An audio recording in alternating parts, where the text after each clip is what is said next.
That's fine. Thanks, yeah. That's cool. Thanks. All right. So good evening, everyone. My name is Dr. Shudende again. This is Blue Sky Citadel API testing second introduction class. Agenda today is to quickly go through an overview, summary of what we did last week, and then do some practical session, and also, if possible, show you a bit of code on how um, a bit of code on how to automate an API testing.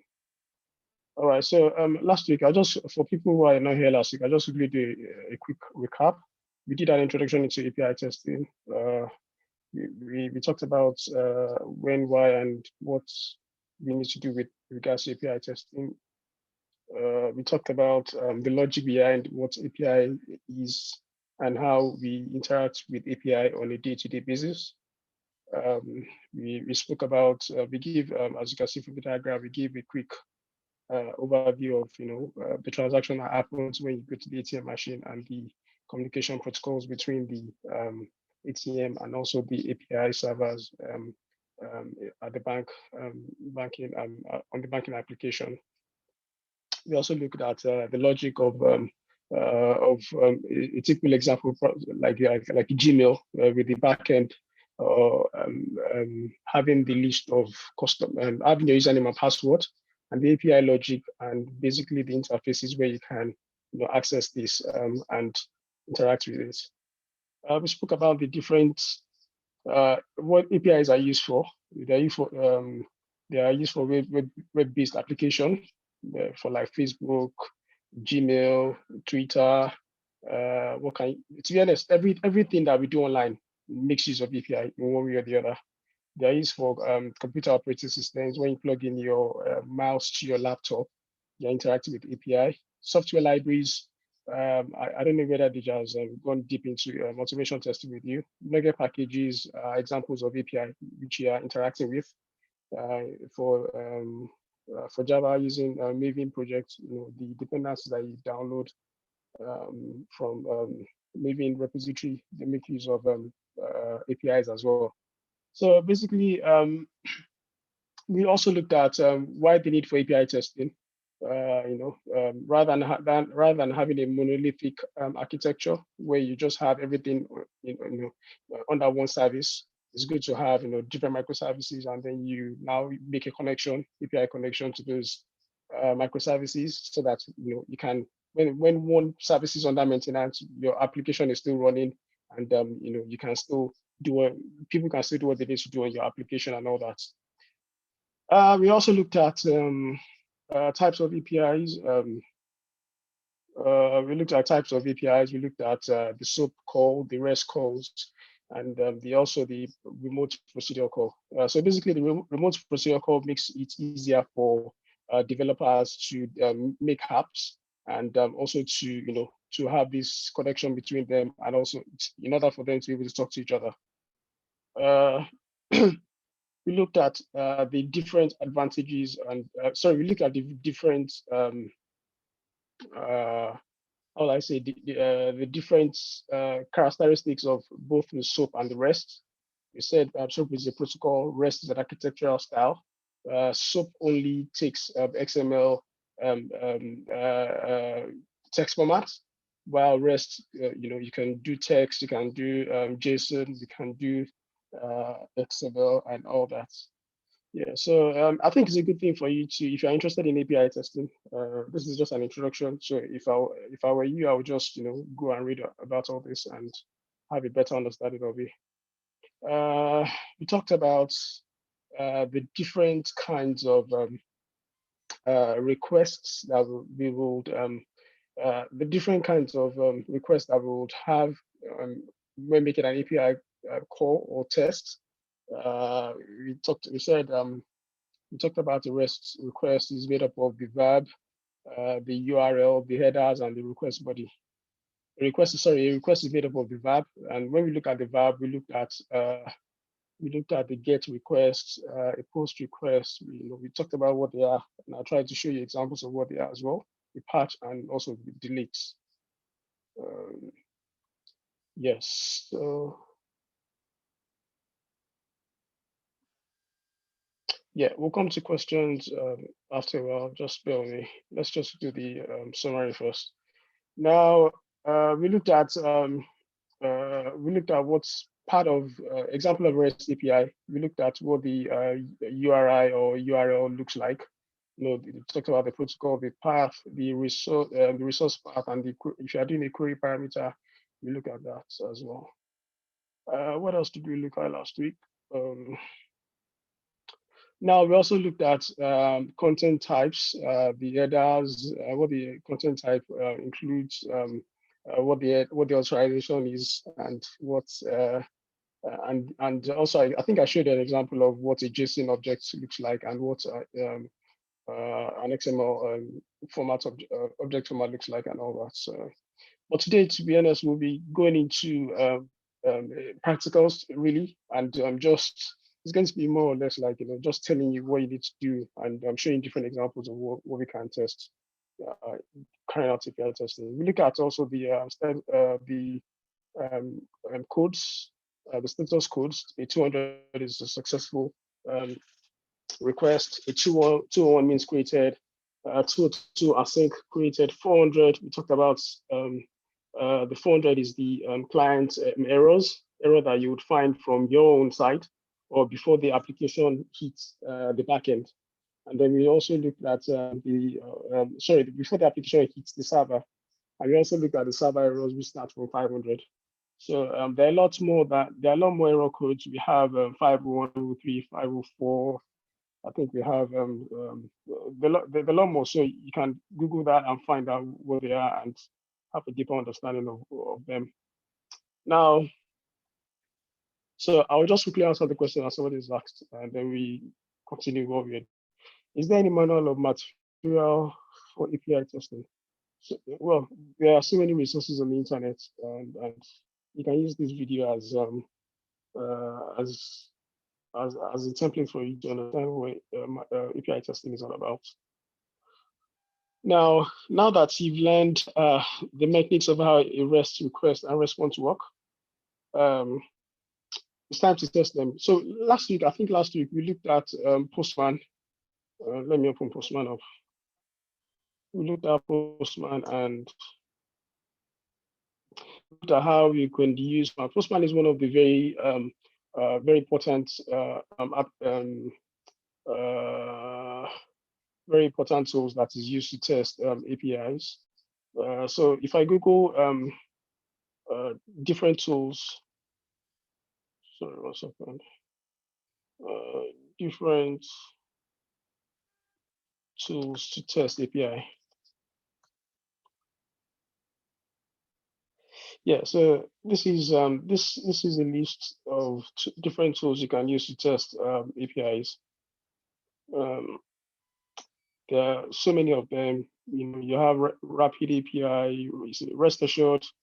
When you're using code to test your API, you have Postman. So Postman is a good starting point for anyone going into API testing. And basically, this is what Postman looks like. Ignore all these things on the side, on the collections, or let me just on the history and all that. Postman is very easy. All you need to do is just to go to Google. Just go to Google. Just go to Google and then so just go to Google and all you need to do is download Postman. So once you click download Postman, depending on your operating system, you can then click the download the app, and to give you the user interface and all that. The next one is so you can actually go through this. Just Google the different tools. There's another one called Port. I don't know. I haven't come across that one, but another one, very good one, is SoapUI. You can use both SoapUI to test both. You can use it to test both XML and SOAP and REST calls. You can also use it to do. Some people use it for performance testing and all that. There's another one called Catalan Studio. It's also very good. JMeter is also very good for testing APIs and all that. And then so there are a lot more tools. There are a lot more tools and applications. You see, REST. I'll be showing you REST hopefully this evening so that you can have a look at. So REST and REST is an API that allows you to interact with API. It's a library. It's a library that allows you to interact with APIs from Visual Studio using C# and programming language. So there are so many of them. You can go through the list. The list is very exhaustive, and good as a starting point for you to understand what API is and how to test them. Appium2 is also a good API for testing mobile application. It's a good tool that makes use of APIs that test APIs in between mobile applications and some libraries and all that. So that's also, you can basically go through this top 25 API testing tools, Google that, and then it's a good one for especially that person that asks that question about how can you learn more about manual automation, whatever, testing or something. Yeah. All right. So I've talked about the different tools, and basically we need to also understand the logic of how to test API. A good example. So the first step in testing an API is to determine what sort of REST request can be made by the API and what the limitations are for each request. So excuse me. So basically, if you're given this URL or URI to test, you need to first of all understand what kinds of verbs or what kind of actions you can HTTP actions that you can carry out on the on the URI. So excuse me. So this is the URL. Excuse me. So you need to know the limitations of what you can do with this URL. So for instance, let me just check something. I'm going to be all over the place this evening, but it's a better way for me to help you to understand what we're doing here. I just want to check something. So for instance,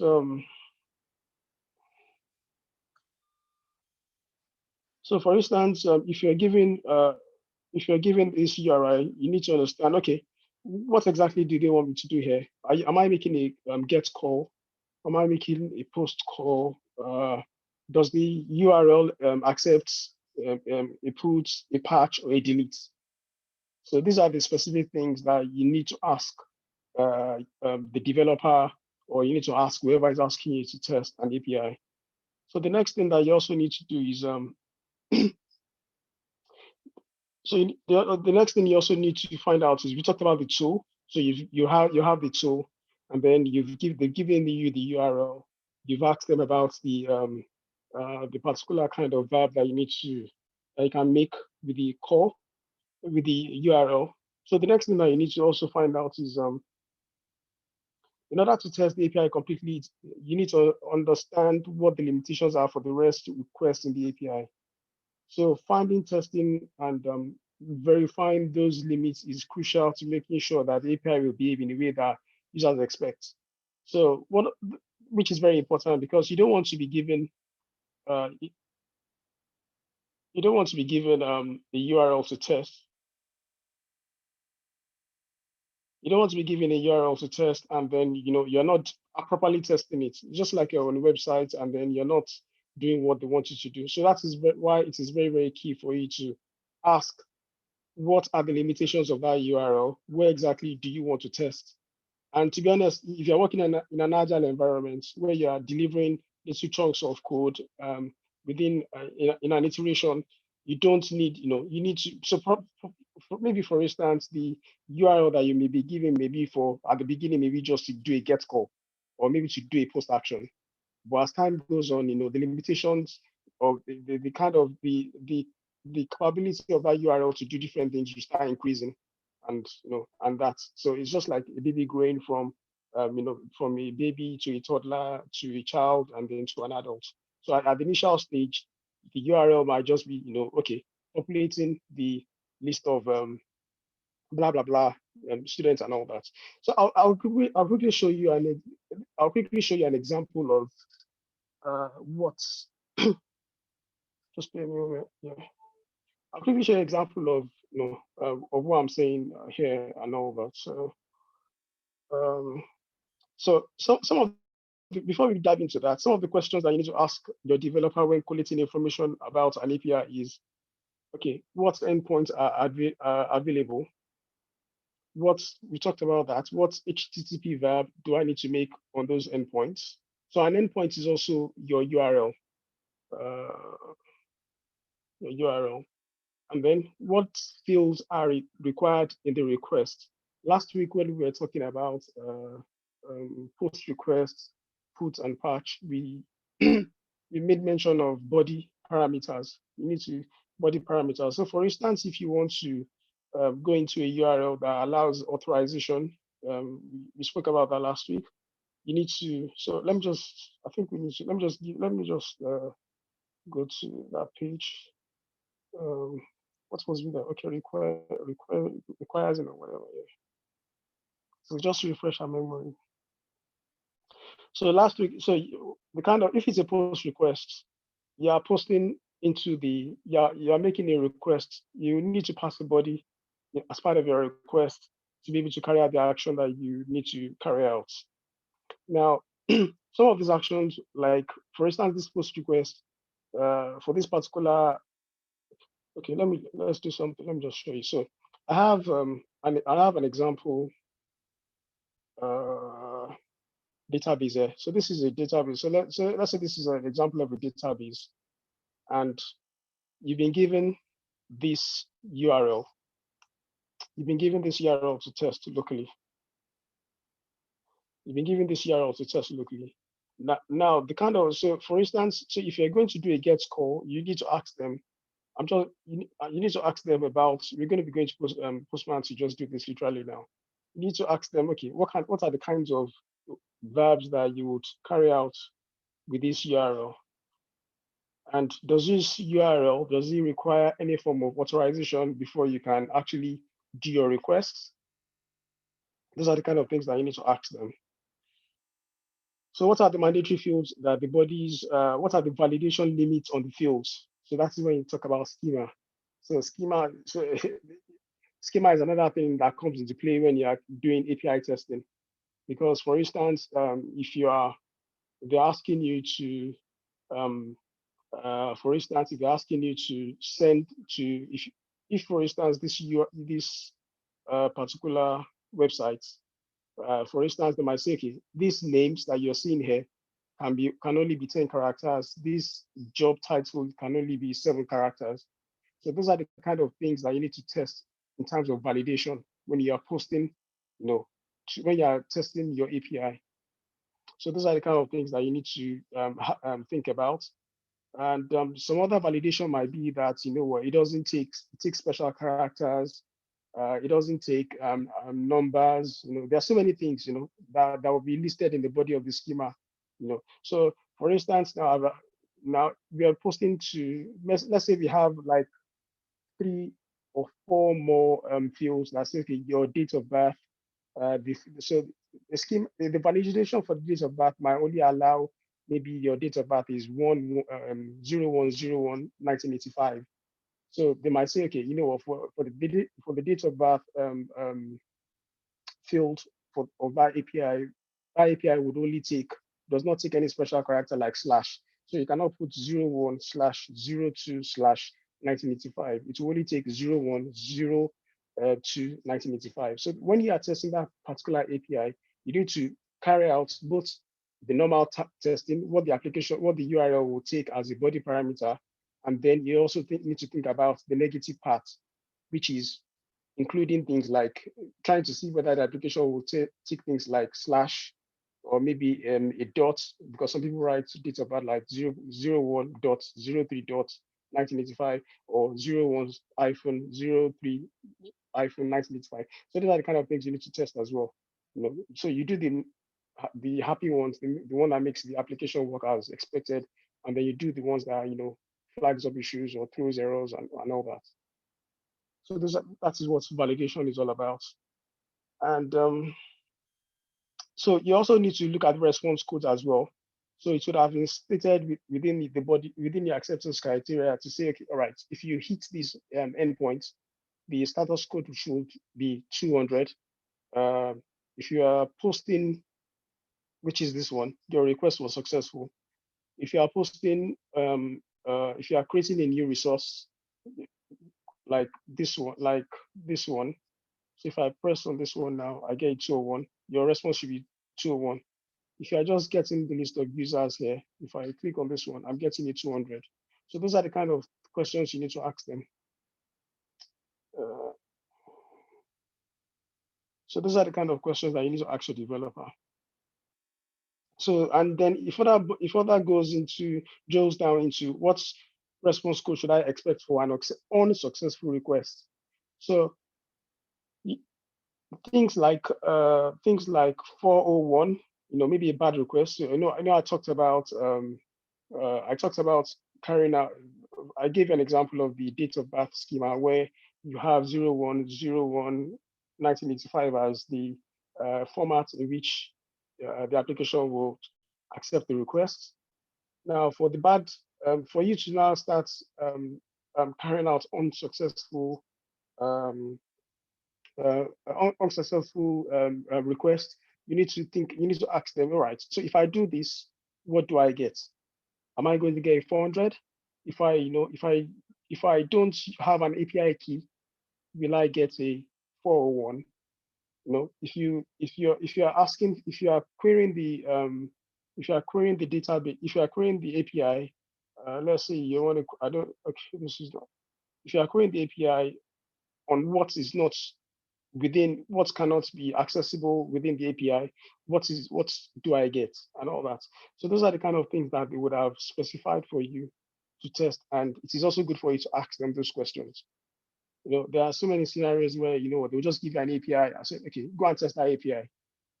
This is not left for you to make sense of what they're asking you to test. And that is why asking these questions are very, very valid for you to be able to do your work successfully. Now, what sorts of error messages will be returned in the body of an unsuccessful request? Those are the kind of questions that you need to ask. And yeah, so I'll just, in order to just quickly give you a practical example of all these things, I'll just quickly go through a quick scenario now using Postman and using this API that I've set up. Excuse me. All right, so I'm going to now, looking at the first point, which is what verbs can I use to test the endpoint. So I've been given these endpoints, these blah, blah, blah, 3000 or whatever, and I'm just going to see what I can do with them, with the endpoints. So the first thing is I can make a GET request. It allows me to make a GET request. And before I even do that, I need to quickly just show you round Postman. It should be a good thing for you to download it and see what you can do with Postman yourself. So within the Postman interface, you have the console. You can import a new project. You can click on it. You can do a new project. A new request. If you want to do a new GET request, you give it a name. Blah blah blah. You fill the description and all that. You can do all that. Or you can, if you have collections are just like different APIs, that you can put together for different things. Maybe your requests, you can link your request with your, you can link your authorization with your request, and then make it to inherit other requests and all that. So that is advanced level. We're not talking about that today. And then, if you want a new API, you can set up a new API. You can define this within this side of the of the console. Now, okay, I'm just going to make this tidier. Hold on a second. Just going to see. All right. So within here, if you want, it shows you your history or the different requests you've made in the past. If you want to create a new one, just click plus. Depending on, you can also give, depending on the collection you're working on, you can specify them here. You paste your URL that you've been given to, you paste it in this address bar. Enter your URL, you paste it there. And then here you have your parameters. So for instance, if you have some keys and values that you need to access the API, this is where you put them. Um, I might be very fast this evening because this is just an introduction. If you're interested in the internship, we'll have enough time to go through this and fully understand it. But pardon me if I'm a bit fast today. It's just because of the way it is.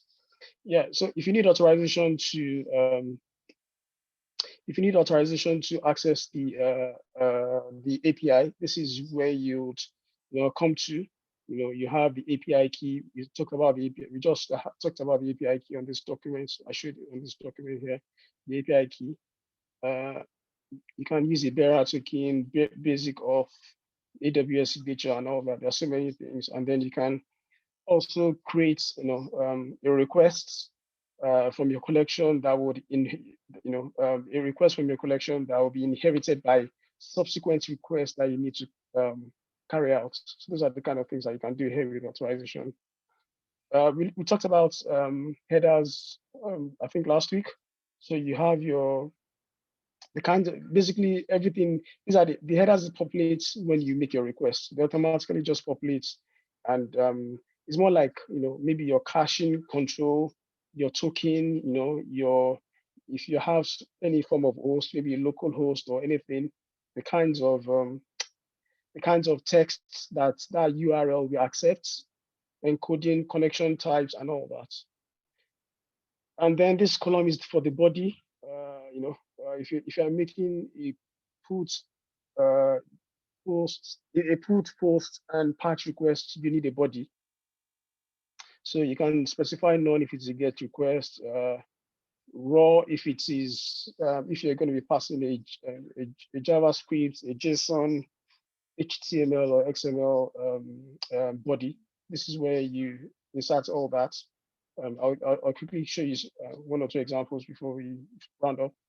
And then you also have the prerequisite scripts. This is advanced level, and then you can also do some testing within Postman. So learning Postman on its own is a good thing because there are some things you can do on Postman. You can become a master on Postman even without even learning to do the automation. So if you are scared of writing codes, learning Postman and using it successfully can be a good advantage for you. And then you have the settings and all that. So that's it. And then down here you have the response. This is where you get your response. It says hit send today response. So if I hit send here, I get a response. So my response is 200.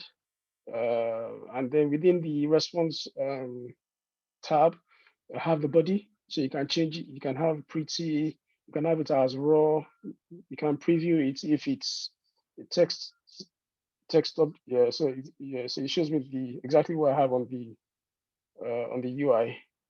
So that's it. Then you can have your test results. If you have any test results configured, you can have it here. I think I don't want to confuse. I think some of my past requests, I have some test result there, but that's for later. Then you can have your headers as well. So your response headers can be populated here as well. The content type, your dates, connection, all this information and all that. So your headers and all that. So sometimes when you're testing an API, some specific headers will be provided for you as part of the API that you are testing. And more than often, they might not give you any header, but it's also a good question to ask. What are the specific headers that I need to pass and all that? So because there are some APIs that if you don't set the content type, it won't work.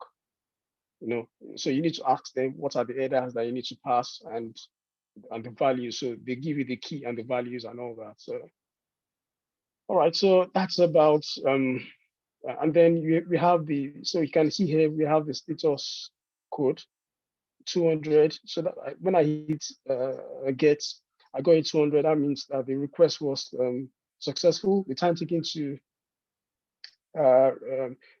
for the response to come back is 37 microseconds, and the size is about 2.39 kilobytes and all that. So that's just a brief overview. And then here you can, this is your send request. You can hit your send button here. You can save and download, send and download. What if you want to download your requests, you can save your request there. You have the cookies. And if you want to add or manage cookies, you can do all that here.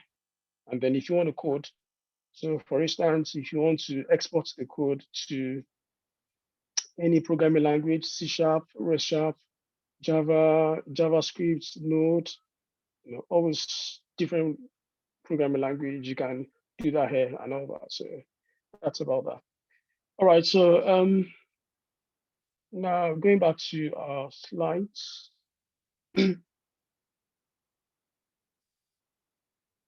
So yeah, so we need to, so I'll just quickly just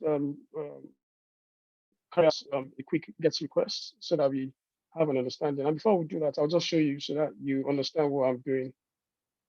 All right, so if I come to this, this API. So normally, to be honest, some APIs you won't have any UI. This one is just a fixed server, so that's why it has UI. But it tells me what I need to do. But it's a learning tool for you to understand what I'm talking about. Oftentimes, you would not, to be honest, 99.9% of the time, you will not have any UI. That's it. But on this particular whatever, if I do a /posts, it gives me all the posts. If I do a /comments, it gives me all the comments and profile and location and all that. It does all that. So now let's say that you have been asked to go to this URL. Okay, so they've given you this URL. So what you need to ask them is the path parameter. Okay, so if I go to localhost 3000, what am I doing there? Then they will say, okay, we want you to test and verify that we have all our locations. Maybe locations on our in our database. Maybe if we configure that API and people are trying to access locations, we want to be sure that they can return when they do a GET request, they can return all the locations there. So the logical thing for you is to put your path parameter, which is your locations. Is it location or location? Small location and all that. So for the first timer, you don't know what this does, but you want to verify what it does. So you do a GET request, put in your path parameter. So the location is the path parameter because the API is a big one. It has so many paths, but you're looking for a specific one, which is the location. You do a send, and then it comes. So this is the result. So it gives you the results. Okay.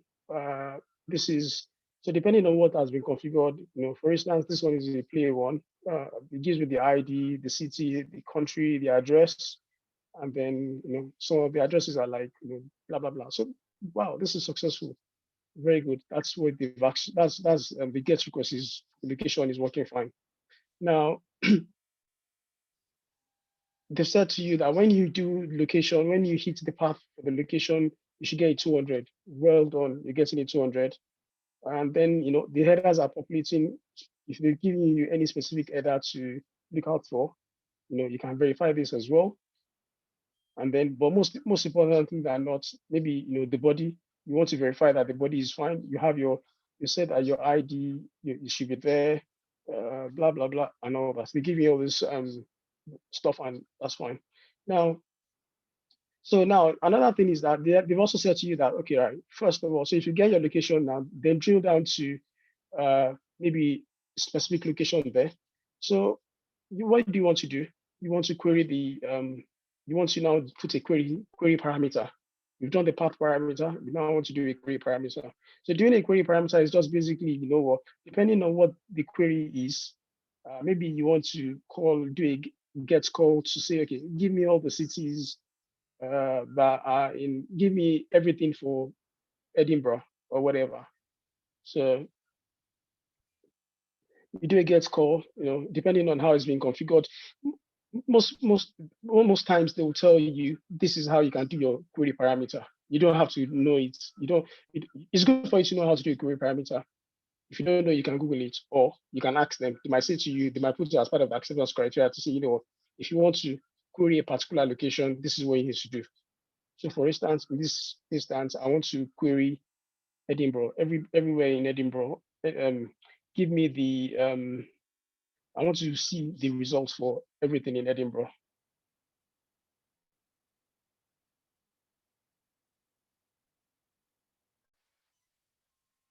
All right, so basically what I've done here is just I've said, within my location, query where city is equals to Edinburgh, and it brought out the Edinburgh whatever, and then it's 200, and everybody's happy, and we're good to go. So that's it gets parameter. Now for the post parameter, so you can also do a post parameter. So I think on this one, we can do a post parameter. It does says we can do a post parameter. So you can do a get, post, put, patch, blah, blah, blah options. And it lists us this is a fake one. It's not a real server. It's just a fake server, but it's a good way to teach people. So the next thing is we're going to do a post parameter. Now we need to change this to posts. And then now, so looking at this specific example, let me go back. Let me just quickly bring everything up again so that we can we can see what we need to pass. All right. So looking at this everything here, we have location 1, look ID 1 and 2, and then we have within the ID we have city, country, and address. So now we want to send create a new one, a new request. So what we need to do is we need to just change the verb to a post, and then we need to then create a body. So what I'll do is I'll just copy this, and then I go to body. So let me do it on a new clean, whatever. So body, and then raw, and then so this is, if you look at this one, this is a JSON format. This is a JSON format. That's a JSON format. So can I preview it in XML? No, it doesn't change to XML. Well, I showed you XML last week anyway, but this is what a JSON format looks like.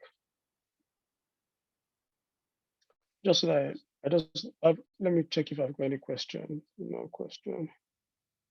So are we happy? Is everybody happy with what we're doing, or are you confused? Can you just quickly type a response there? So before we continue, if you're happy, say happy. If you're confused, let me know.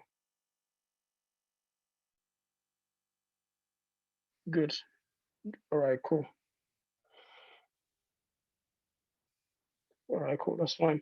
All right. So because we want to pass, so this particular server takes JSON objects. We want to pass JSON objects want to create a new one. I want to pass JSON into it. So we have to, okay, because I've moved this thing, I'm confusing myself because I've moved this thing. So the first thing is,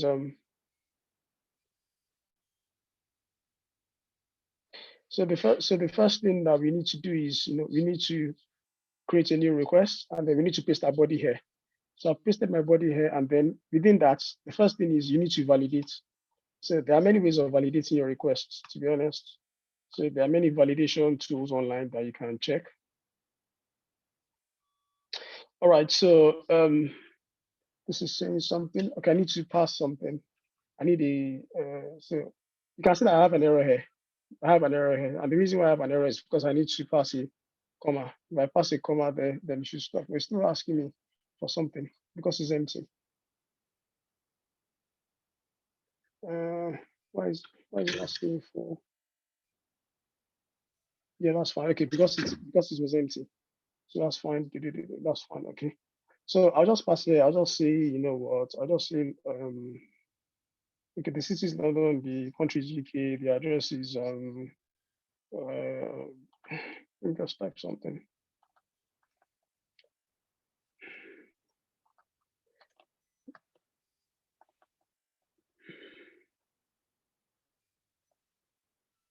Yeah, I've got someone. I think someone's asking me a question.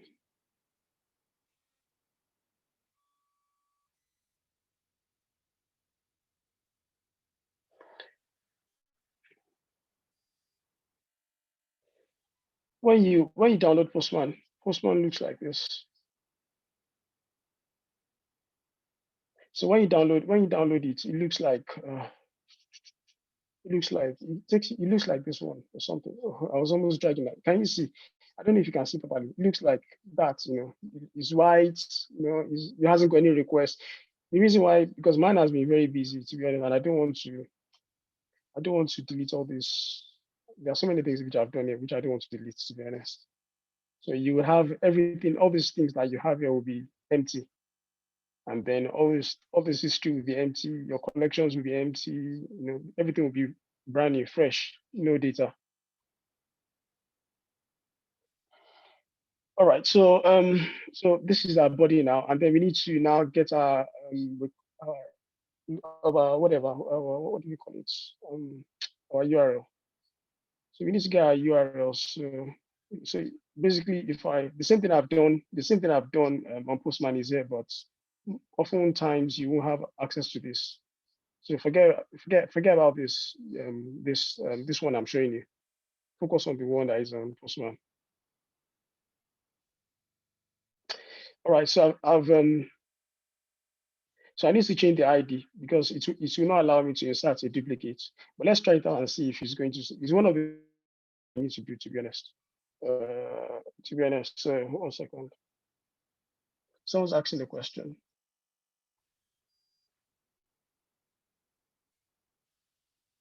All right, so okay, let's try something else. So I want to insert the same. So if you look at what we have here, and I will change this one to post request. So post, I'm adding a new. So when you're posting, I'm adding a new resource. So if you look at what we've done here, as you said, a post request adds a new record to the database. But what I want to try here first, I want to see, it's probably going to accept it. I want to see if it's going to accept a duplicate because we have one already, which is, when we do one, we have an ID with one. So I want to see if it's going to accept a duplicate anyway. Yeah, so it says, it gives me 500. So these are the ways in which you can test an API. It says that, you know, error, insert duplicate ID, because I have an ID called one already. So I get a 500. So the backend returns a 500 error. So these are the ways in which you can, you know, test your API to say, okay, let me get my response back, and you know, let me see if this particular application will throw an error when I'm doing this. So let's change this one to 3. Let's just make the address a bit meaningful. 1, 2, 3. Bedford, 12 Bedford Grove. Yeah, let's see if it's gonna work. Yeah, so it gives us a 201. It says well done, blah blah blah, well done, created, and all that. So the thing is that we've done this one now. So if you now go to a GET request and say, okay, let me check the performance of this API and see if when I do a GET call, I've added a new item, a new ID to it. Let me see whether it returns, it gives me everything back. So I should expect it 200. So the developer said to you, right, when you add a resource to your API, when you are testing, when you are checking, doing a GET call, you should see all the new items you've added. You should get 200 and everything should be fine. So if I go back to the location and I do a send, then I should get my ID number 3. And even if I come here and I say, okay, get me, if I just put it 3 for this particular API, you can do it this way. You can just do a /3 and do enter. Then it returns you this one. Yeah, it returns you this one, and then so that's it. We've done a get, we've done a post, and all that. So if I want to, let's try something now. Let's see if we can let's see if you can change something or delete something. I'm just gonna. I've not tried this out, but let's give it a trial. So I might need to. I don't know. I'm thinking about how I'm gonna do this. So maybe if I do where ID is 3. Uh, okay, let's come back to that one. I need to figure out how I'm going to insert. Maybe like a pull. Maybe change the ID or something. Yeah, I'll figure that out and I'll let you know. Okay, so let's say we want to delete that one. So to delete, you don't need a body, to be honest. You don't need a body with a delete request. All you need to specify is what you want to delete. So you can say you want to delete number 3, and then if you click a send, yeah, it's gone, 200 is gone, and then you deleted it. Yeah. And then when you go back to say, do a get me that number 3, you should have a 404 not found because it's not there. Yeah, it's not there, it's gone. And when you go back to your locations, that number 3 is gone. It's gone. It's gone. Yeah, so it's gone. So these are different ways in which you can play with in Postman APIs and all that. So to be honest, you can do the same thing. So if you go to these requests in, let's play with this request in, you can do the same thing on this request in as well. You can, I think you can do it again. I think we did last week, to be honest. I think we did it last week. So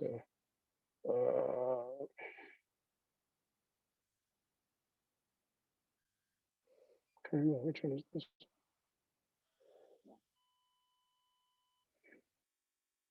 I think we did it last week.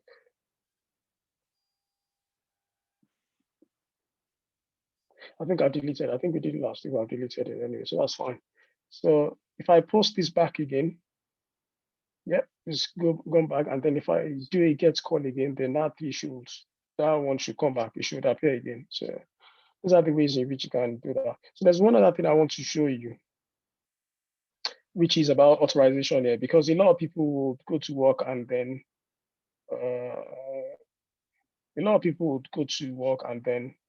they would need to carry out requests using bearer tokens and all that.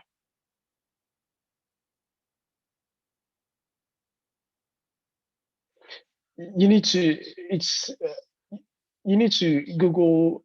It's, to be honest, it can't be covered under this session. It's something else. It's like another 1 hour or another 1.5 hours of understanding to do. Because you have to install Node, you have to install your package, the JSON files, and then you have to start your server. So it's something else that we have to teach in another class. But I just want to show you something quickly before we call it a day. So if I'm just going to do something. All right, so I've changed my server now, and my server will be asking for authorization now. So I was able to go to these resources and then do as I want without having any API key or having anybody disturb me, or everything is going smooth. But now if I go to this location and I hit it, it's telling me that it's giving me one. It's saying to me that this man, you can't access this resource anymore.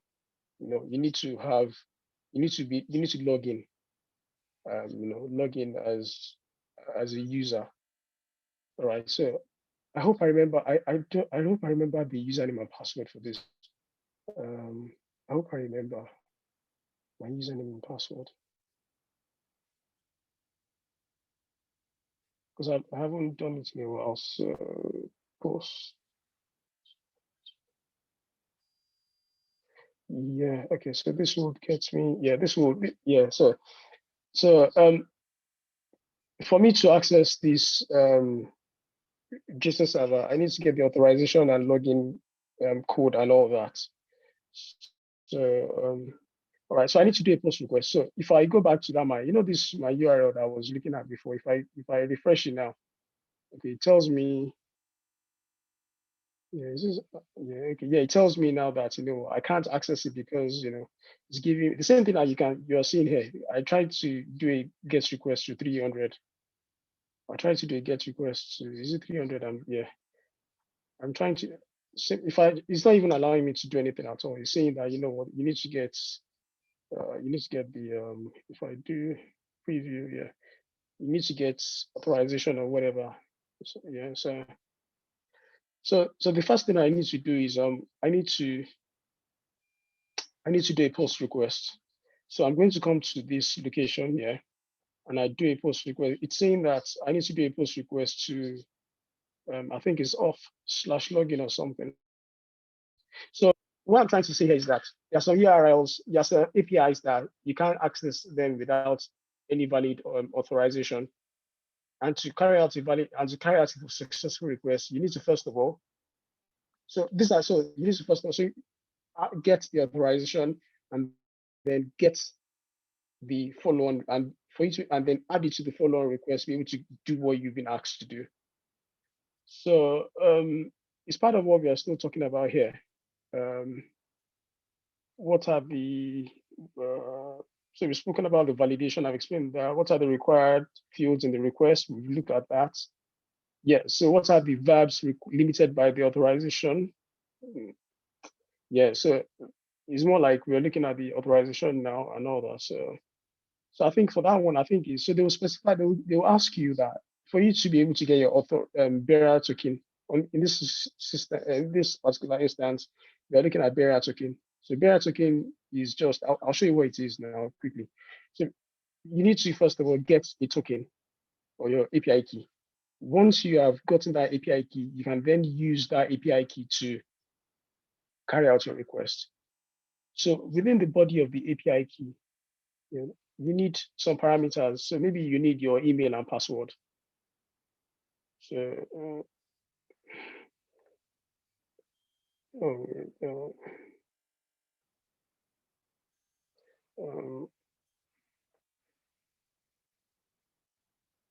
so you need your email and password. I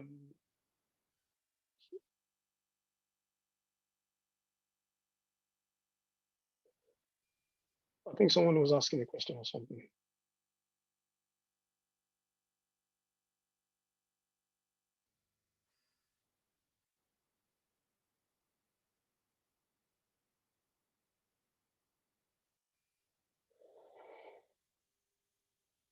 All right. So yeah, we need to so they'll give you the username and password to access it. So it might be, sometimes it might just be it might just be an email or a password, username and password, or it might be like, you know, an email address or anything. It could be anything depending on what has been configured to access that particular to get your bearer token.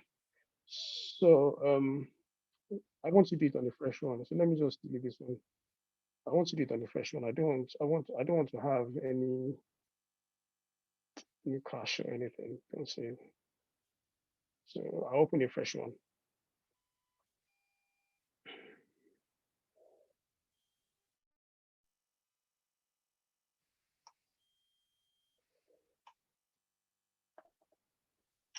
Oh yeah, so I didn't want to, sorry, I didn't want to do this. Sorry, I didn't want to do this. Let's see.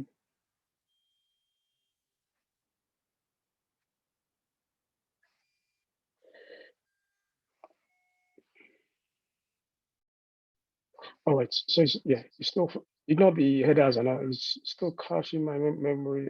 It's still taking, I need to clear the cache and have everything back. All right, so they'll tell you they'll tell you the format. So the other thing that is also important is, apart from username and password, you need to understand the formats for the post request as well. So if it is JSON, if it is HTML or whatever, they have to specify that. And it is always a post request because you need to post. It's just like when you're logging into Facebook, username and password, then returns a key which identifies you, and then it helps you to create a session. That's basically what we are doing here. So if you come here, okay, we don't even need that at this point here. So you will see that when I post this, it will give me something. All right, so it has given me an access token.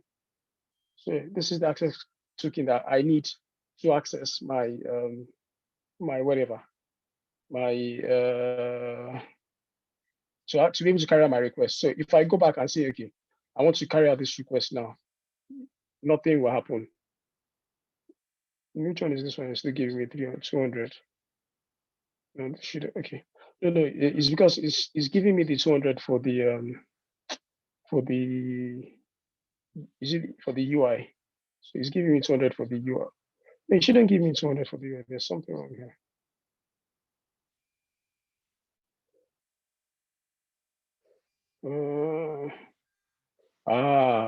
Sorry, because the reason why it's giving me 200 is because I have said inherit authorization from parents.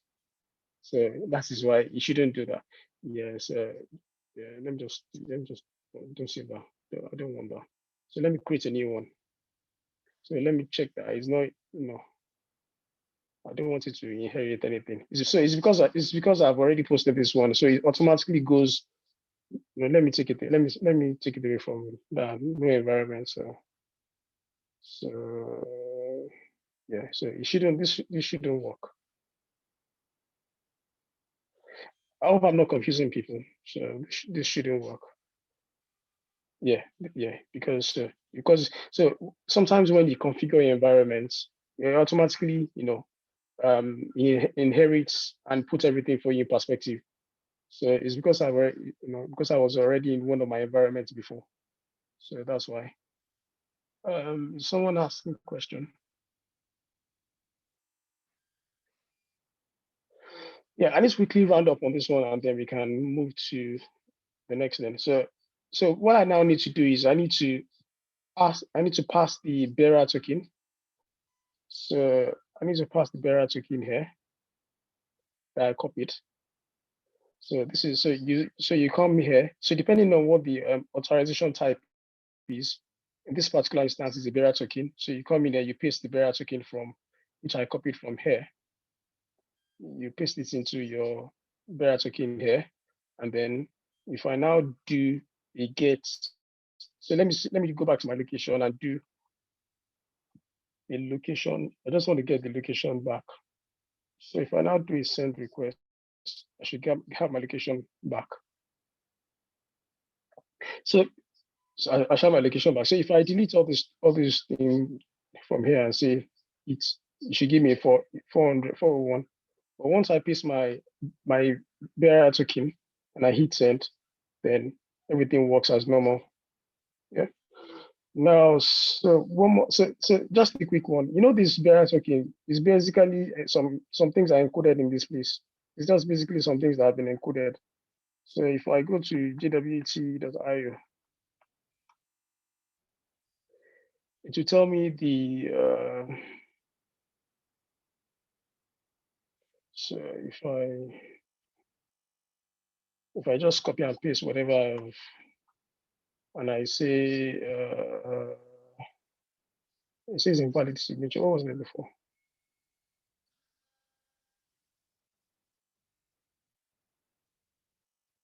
Yeah, so why is it saying invalid signature?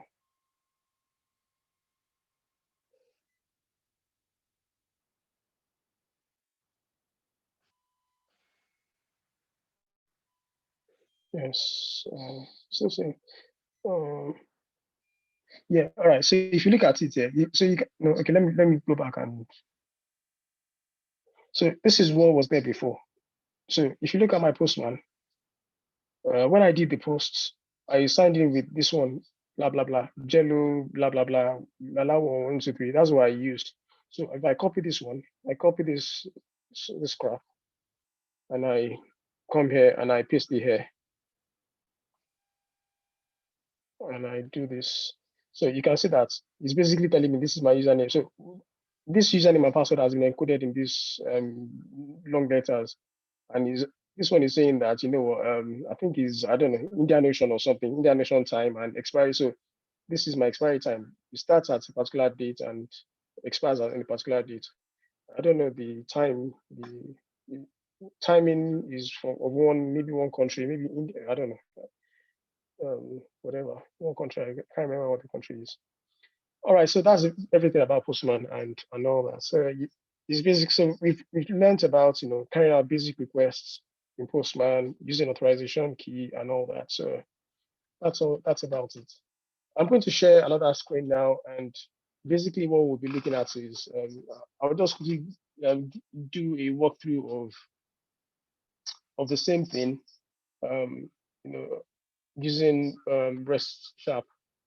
Yes, I won't write code from the beginning because I have issues on that laptop, but I will just quickly, just explain what we've done, what I've done previously to you guys, just as we walk through. Has anyone got any question?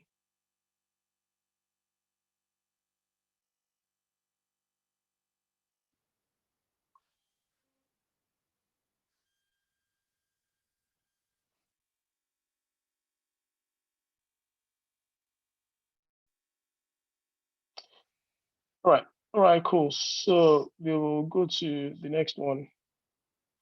I'm just going to share my screen on.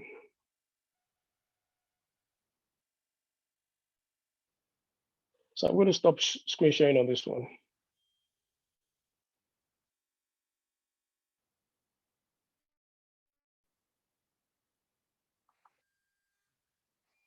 Yeah, can everyone see my screen on the other laptop?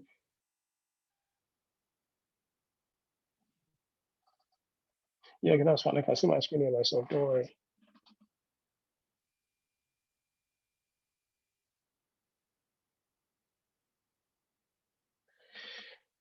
All right. So that's fine. If you can hear me, then type yes or whatever as well. I just want to be sure that you can hear me as well. That's fine. Thank you. Okay. So basically, I'm just going to. This is just going to be basically see, it's the same thing I've done on the other page, on the other so what we've done manually is what we are doing here as well. The reason why I'm having some issues with this laptop, and I don't want to do everything from afresh because it's going to take time. The laptop is a bit slow. I don't know why. But basically, I gave you the URL initially as on Postman, we did 300 or was it, yeah, 3,000 or whatever. So let me try and bring up Postman on this one. So I'm just, what we did manually is what we want to do here.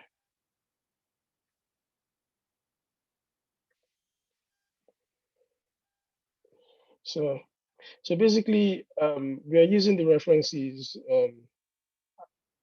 If we get to do this during the internship, if I'll show you. I'll show you this from scratch and everything.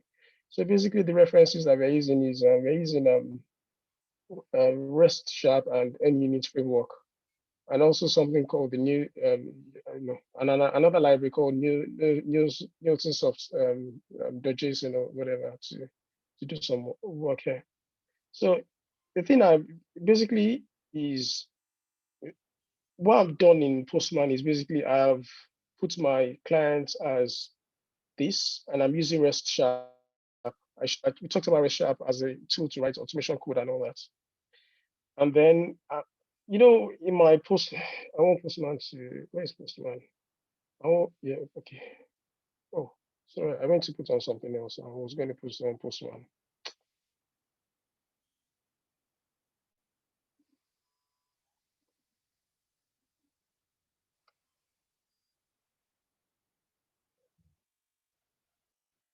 One second, Postman.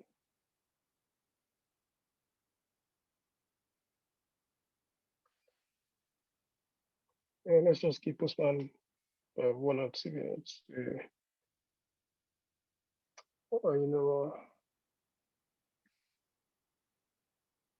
All right, so basically what we did on Postman, we went to the localhost 3000. We added, for that particular one, it was posts or, let me just see if I can change this. If I change this to, we can have location there as well.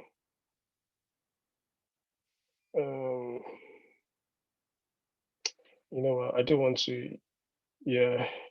So if I change this to location, okay, that's fine. So we went to Postman, we did location, and then we put 3. But here I want to get location 1. Okay, location one, but my validation, so what was on location one on that one? Okay, Postman is on, that's good. Let Postman come up, yeah, that's fine.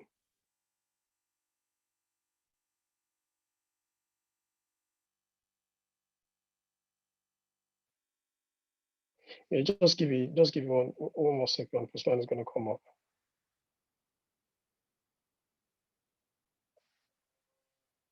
All right, so basically this is my URL, my path parameter, my path parameter, and then my query parameter. So this is the path parameter. This is my query parameter. And then I've passed my query parameter as one, but I've also put an argument here. So I'm using REST Sharp library, and I'm calling the REST client method to pass my URL in this client, and then my requests, my path parameter, and my query parameter within the requests as an object. And then I'm getting, and then on this line, what I'm doing here is I'm getting my contents back using the requests, the URL, and then the execute function of the request. So if you look at here as well, then I've also passed my HTTP verb as a get request there, as part of my request. So I am saying, okay, REST Sharp gets me my content, executes the request, gets me my content, executing the request. And then I've just done a simple assertion to say this is what is within the blah, blah, blah, the objects, blah, blah, blah. So I'll just quickly do Postman. Okay, so I have it here. So if I do, 8,000 now, sorry.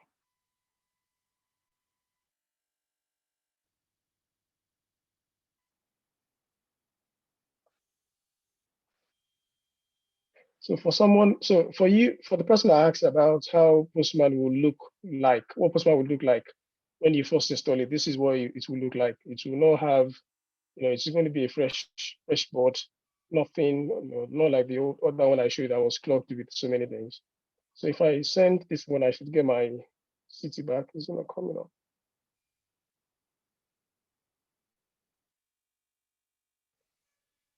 Sorry, I need to check what I have in my database. 1 second.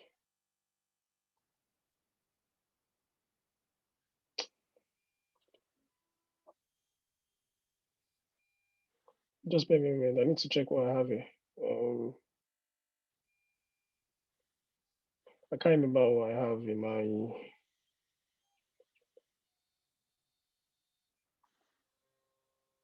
Just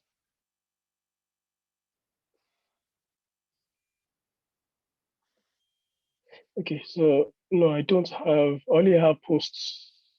I don't have location on this one. I don't have location on this one. So okay. All right. So basically, what I'm going to do is I'm going to say okay. I'm going to call this path parameter called posts, and then give me the ID one, and then I should say that the gender is female, and the name is Ashley Richard. That's basically what I'm doing. So this is basically what I am doing here. So if I go to Postman and I say posts, yeah, and I click enter. Yeah, so it gives me everything that you've seen there in my database. So it just gives me everything here, the same thing.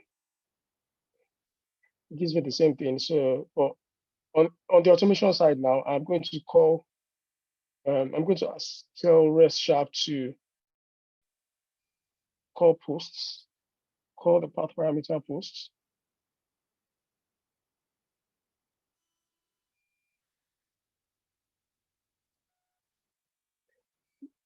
Yeah, call the path parameter posts, and then get me ID number one, and then the name should be, the author should be equal.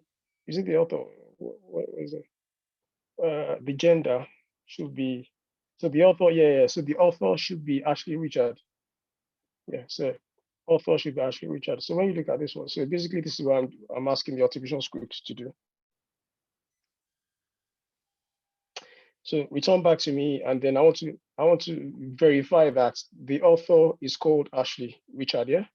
So that's basically the code I've written. So it's a simple code, and it just does an assertion and then return the content type. So I'll first of all run it. Hopefully, the laptop should run without issues.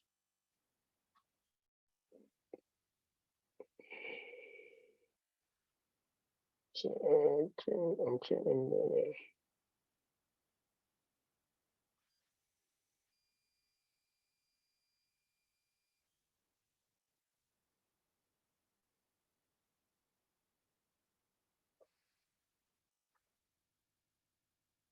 I'm still clean. Just give me a bit of time.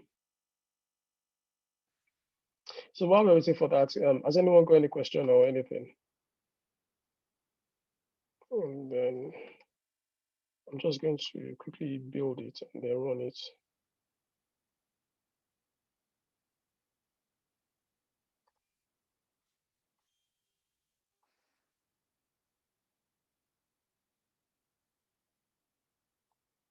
No. I'm sharing on my screen because I have two laptops here and I can see the screen I'm sharing to you on the other laptop. So if you can you all see the Visual Studio screen? Can you type yes, please?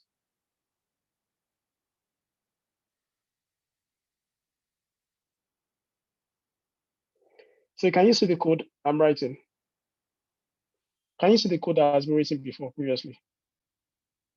Because someone is saying to me that they cannot see what I'm sharing.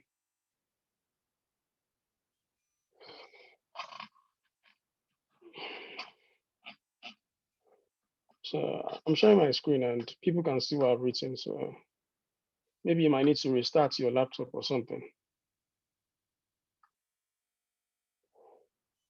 All right, so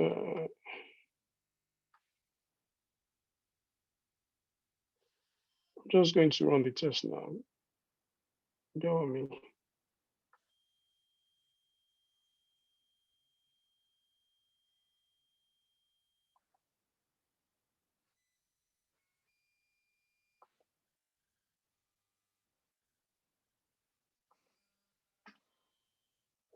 Yeah, so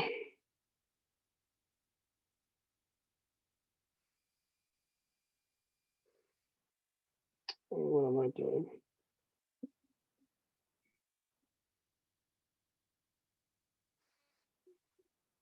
Okay. I don't know, the stuff is not showing up here. But to be honest, if I run it anyway, okay. Yeah, I don't want it to debug. There are two tests, and I don't want it to do the two. So let me see if I can comment out this other test.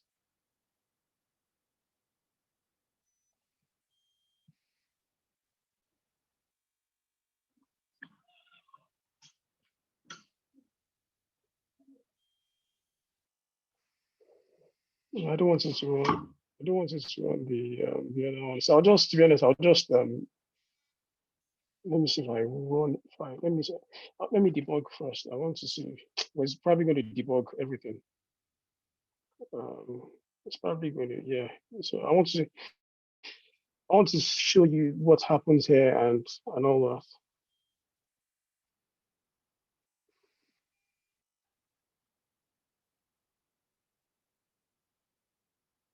So if I look at my server is this one.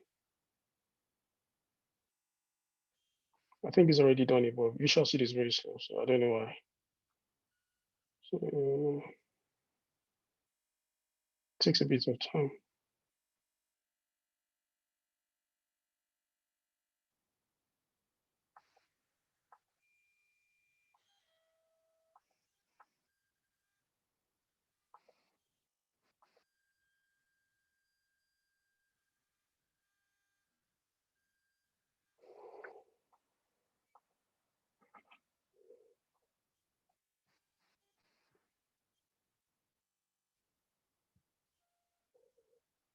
Yeah, I'm waiting for that too. You know what? So while this is happening, if anyone has got questions, it's the time for you to ask questions. We'll be rounding up shortly after this. So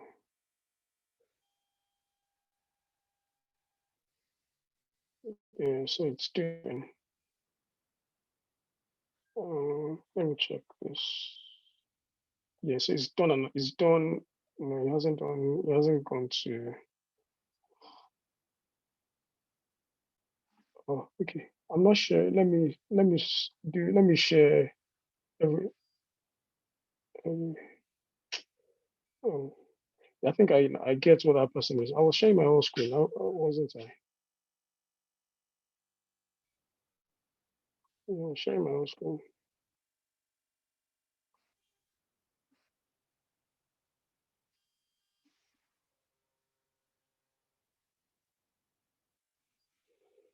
Well, it's doing something, but it's kind of very slow. So,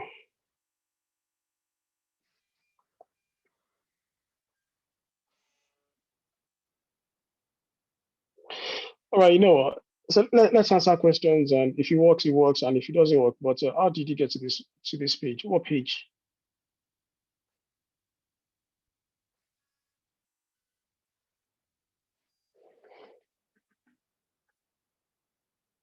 Yeah, so I think it's debugging now. So okay, so this is the debug session here. So if I go into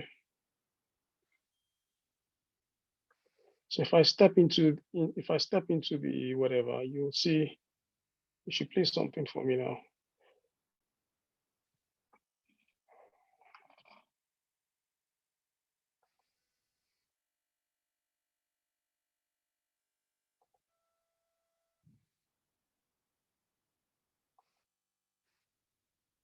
We'll still do something. So I want to show you what the content what is going to return as the content and everything.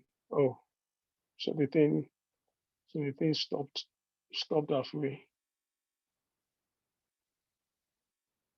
The thing, you know, it didn't debug, but to be honest, it's going to pass anyway. So I wanted to show you. I wanted to show you what's going to happen along the way.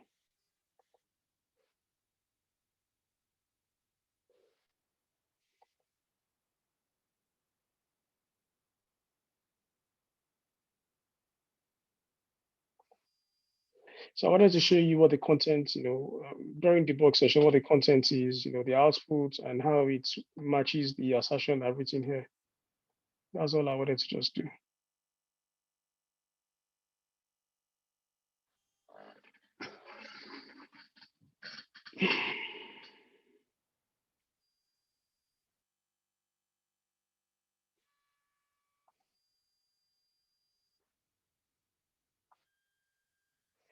If I'm going to run it, I'm just going to try and debug it again.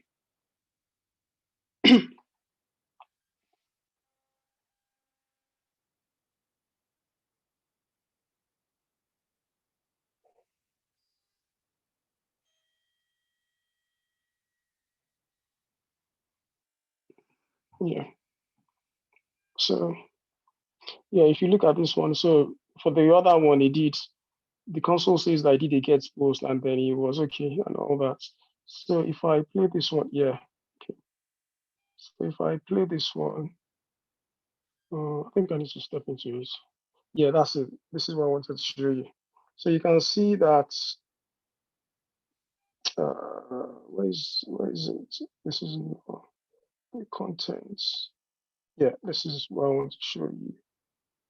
Hold on 1 second. Exactly, this is what. So he did go back to say to me that because I asked for, how can I visualize this as? I should be able to visualize it some one way or the other. No, okay. All right. So if you look at, let me see. Okay, yeah, I can visualize it using visualizer. That's yeah. Okay, so it's going to say to me that the same thing I have here. So it's gone. So I've done post and one. So it's going to get the idea of one, the gender and the female thing, and the sorry, and the gender and the name. So it's gone one. The same thing is returned it to me, Yeah. Oh, and that's the same thing which I am asserting in my, that's the same thing which I am asserting. And then if you look at the content type, uh, it's brought this content length. So it's giving me so many things I can actually, status code is okay, which is 200. And then description is okay. So these are the various things in which you can do an assertion for. So I've just picked one of them. So I've just picked the name and the other one. For me, I've just picked the author and then the name to do the assertion, and that's all. So yeah, so that's about it. So if I, even if I now say, I think I can, while this is debugging, I can add another assertion to say assert that uh, OBS is the variable which is deserializing my response for me.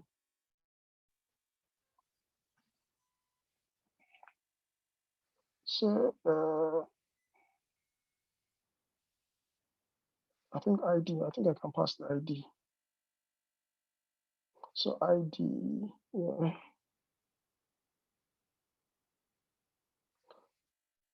Dot to string.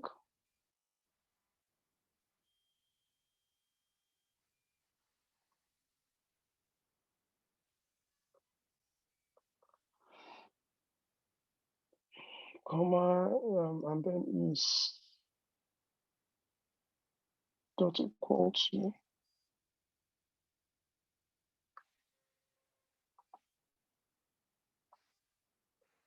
and then within my bracket, I think it's one or something. So it's one. Then I close it with the colon.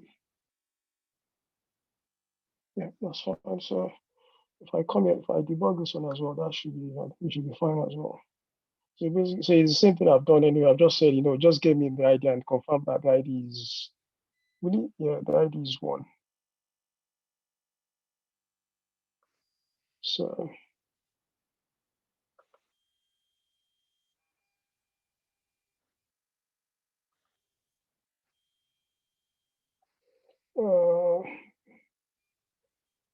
where's this?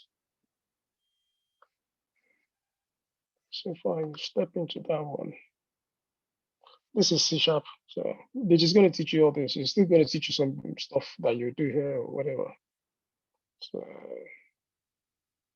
So ID is one, so it's equal to one. So it's not a string. I think it's just an integer. It's not a string. Yeah, so that should be fine.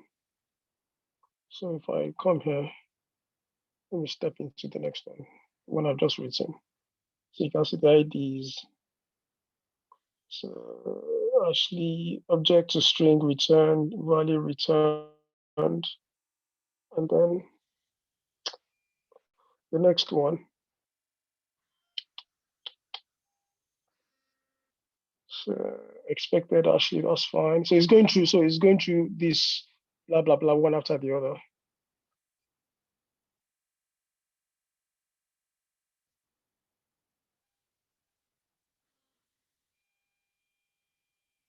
And then if I step into the next one,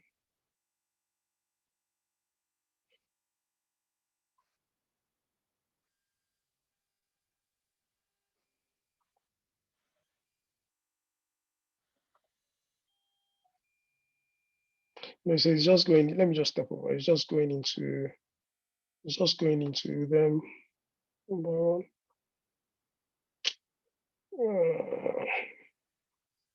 But anyway, so this is so that's just basically it anyway. So if I just allow it to continue, it's just going to pass and do whatever it has to do. So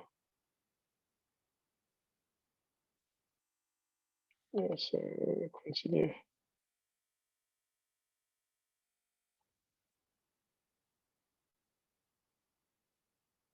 Yeah, through an assertion here, but okay, yeah, so it's a string. So you return it as a string anyway. So yeah, so you failed on that one. So if I do back, yeah, so you failed on that assertion. So this is a string.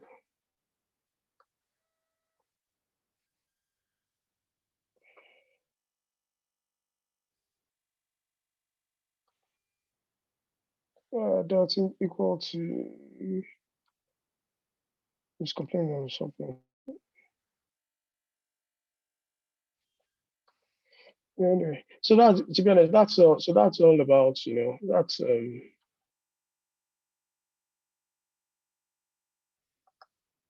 yeah, you failed on that one. So that one is the one is supposed to be, it's an integer, not a string.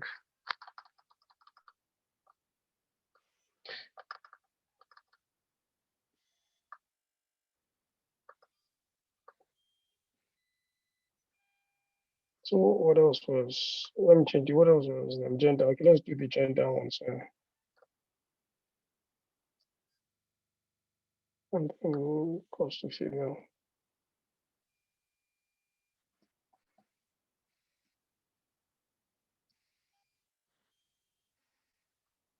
So that's equal to, yeah, that's fine. So if I run it again, then it should pass this time around. So I'll just run it and see what happens. All right, so that's about it. Has anyone got any question? And then we'll just wrap it up. Has anyone got any question? So while the test runs, let's check. So this is C# programming language. So how did you get to this page firstly, the VCS page? They're just going to teach you all that. So I'm only giving you an intro. They're just going to teach you all that, everything. It's going to teach you how to set up the framework and do all this stuff for you. So the test has passed. Yeah, so that's it. So it's passed. And when I check if you look at my log, so it's done it, it's done. That's the log 200 and it's passed. So that's how to, basically writing a simple C# code to do a GET request. All right. Any questions? And then we call it a day. So I'm going to stop sharing the screen and then we call it a day.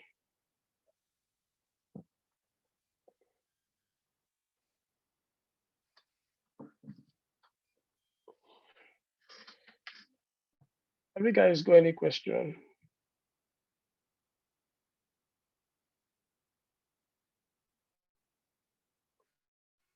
All right. So in the absence of any question, then we thank everyone for coming to this session. Yeah, and I wish you a good evening. Thank you and bye-bye.